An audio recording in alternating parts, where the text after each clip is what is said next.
Iran के मुताबिक middle east की इनसिक्योरिटी की सबसे बड़ी वजह अमेरिका है और अमेरिका क्लेम करता है कि मिडल ईस्ट में अमन ना होने की वजह सिर्फ और सिर्फ ईरान है।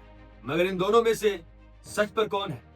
इस सच को जानने के लिए हम आज देखते हैं कुछ जियोपॉलिटिक्स में, कुछ स्ट्रेटजीज को और कुछ फैक्ट्स को।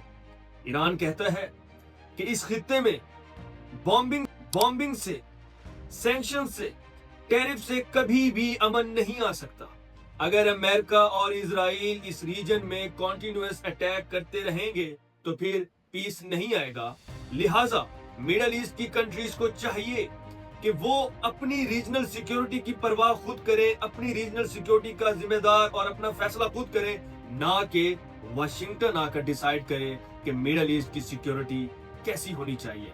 ईरान कहता है America is not a reliable partner, क्योंकि अमेरिका ने JCPOA से भी विड्रॉ किया है, joint comprehensive plan of action. इसको दूसरे लफ्जों में अगर हम कहें तो ईरान न्यूक्लियर डील है। ये कॉमन वर्ड्स में अगर हम बात करें तो ये ईरान न्यूक्लियर डील में P5+1 मेंबर्स थे। P5 यानी कि USA, China, America, France, UK और P5+1 जर्मनी।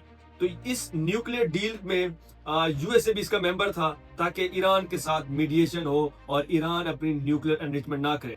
क्योंकि JCPOA से भी विड्रॉ करने वाला खुद USA है। JCPOA mean joint comprehensive plan of action. Common words में अगर हम बात करें तो ये एक ईरान न्यूक्लियर एग्रीमेंट है जिसमें USA भी इसका हिस्सा था और इसके ऊपर ये मुत्तफिका थे कि ईरान अपनी न्यूक्लियर एनरिचमेंट नहीं करेगा। मगर JCPOA से USA विड्रॉ कर गया।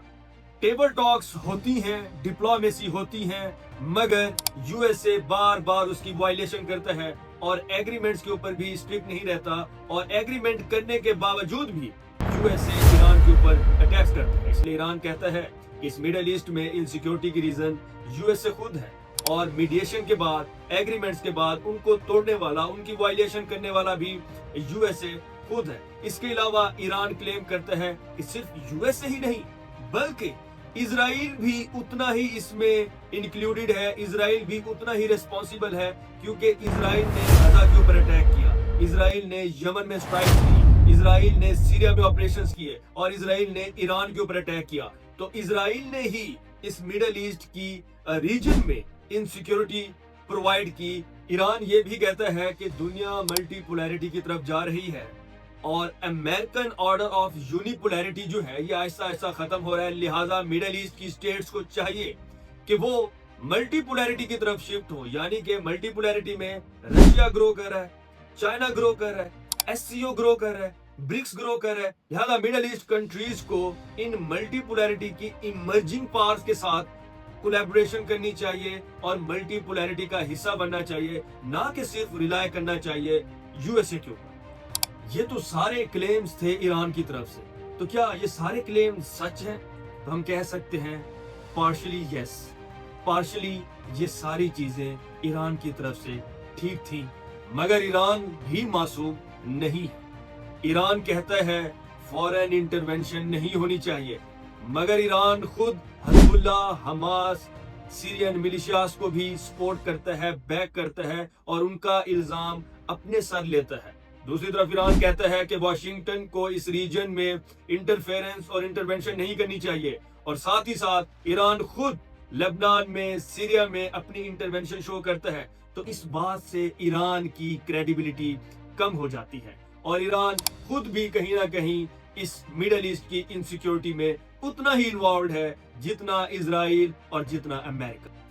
मगर ईरान पार्शली ठीक कैसे है? ईरान के क्लेम ठीक कैसे हैं? तो हमें हिस्ट्री से पता चलता है USA ने जब ईरान के ऊपर अटैक किया तो हमें ISIS बनते हुए नजर आई, यानी इस रीजन में इंस्टेबिलिटी नजर आई। जब USA ने अफगानिस्तान में 20 इयर्स वॉर की तो हमें तालिबान की सूरत में एक नॉन स्टेट एक्टर्स नजर आए और मिडल ईस्ट में भी हमें फिर से एक इनसिक्योरिटी नजर आई।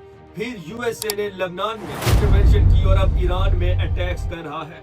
तो इन फैक्ट्स के ऊपर हम कह सकते हैं कि यस, USA ही मिडल ईस्ट में इनसिक्योरिटी की रीजन है, इजराइल ही मिडल ईस्ट में इनसिक्योरिटी की रीजन है, मगर दूसरी तरफ ईरान भी मासूम नहीं है।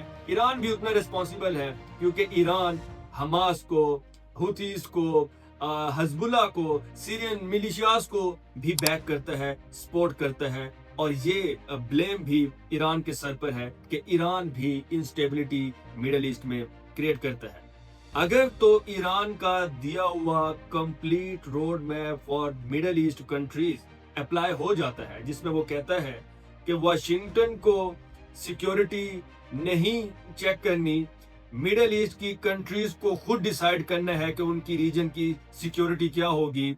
अगर वो यूनिपोलैरिटी से मल्टीपोलैरिटी की तरफ शिफ्ट होते हैं तो यूएसए की हेजमनी खत्म हो जाएगी।